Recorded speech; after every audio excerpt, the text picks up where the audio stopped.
हामी चाहिँ माछा मार्न हिँडेको होइन, दुईजना मिलेर। समुद्रबाट छ बिच। यो चाहिँ क्रिक भयो, क्रिक स्टेसन हिँड्दैछ।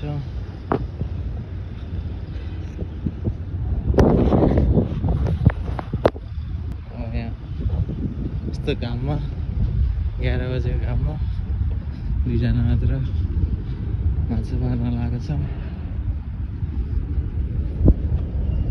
छातो त हावाले उड्ला जस्तो छ त। के भन्न चाहनुहुन्छ दाइ, माछा पर्छ त आज? माछा आज पर्छ कि जस्तो छ, किनभने यस्तो घाममा आएको छ हामी मेहनत गरेर। सो अफकोर्स हामीले पाउँछ होला, आशा गरौँ। हामी गएपछि खाना भन्दा नि माछा मार्ने रहरले यसो फ्री भएको बेलामा टाइम पास गर्न आएको। नसुती आएको छु। नसुती 2 घन्टा मात्रै सुत्यो, म चाहिँ सुतेँ। अब मेरो चाहिँ ड्युटी छ कि जानुपर्छ होइन।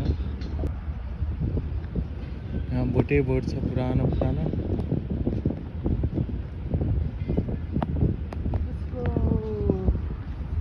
अब 3-4 मिनटपछि चाहिँ हाम्रो माछा स्टेसन फिसिङ स्टेसन आउँछ हाम्रो। त्यसपछि माछा देखाउँछौँ हामीले। त्यहाँ माछा आफै जम्पिङ गर्छन् होइन दाइ? अहिले त जम्पिङ गर्छ यतिखेर लाइक हुन्छ नि, गर्मी पनि हुन्छ होला क्या त्यसलाई। बेसी गर्मी पनि हुन्छ, त्यो लाग्ने टाइप पनि हो कि त्यसको खानाको टाइप। त्यही भएर माछाहरू जम्पिङ भएर हुन्छ। तर लेट्स सी कति पार्छ भन्ने हाम्रो होप हेरौँ। हामीले पर्दैन त्यही आइस बक्स भरे 2-3 बजे है। See you guys. ल अब एकैचोटि हामी भेटौँ ल बिचमा। Bye bye. हेर्नु सक्नुहुन्छ क्राउन प्लाजा, हामी आइसक्यौँ। अब फिसिङ गर्ने। माछा यहाँ उफ्रिरहेको छ, र यो उफ्रेको माछा चाहिँ पर्न सक्ने सम्भावना कम हुन्छ गाइस। ओके, माल पारो रोहितले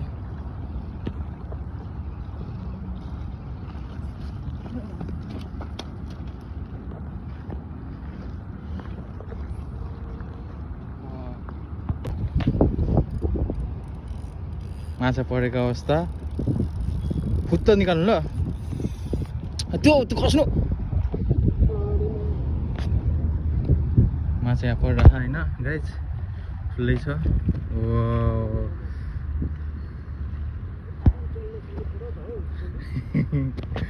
यत्रो अब एउटा पऱ्यो भने त भयो त हामीलाई त।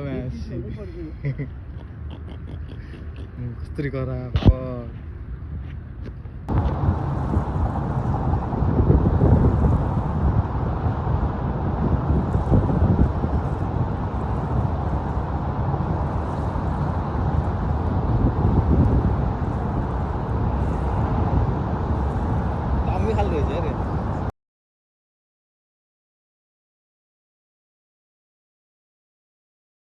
गाइज।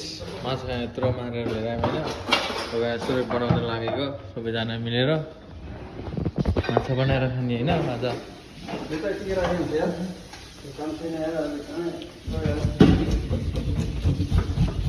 माछा बनाउने मास्टर हेलो भनिदिनु। Hello hi guys, today today what fish? Fees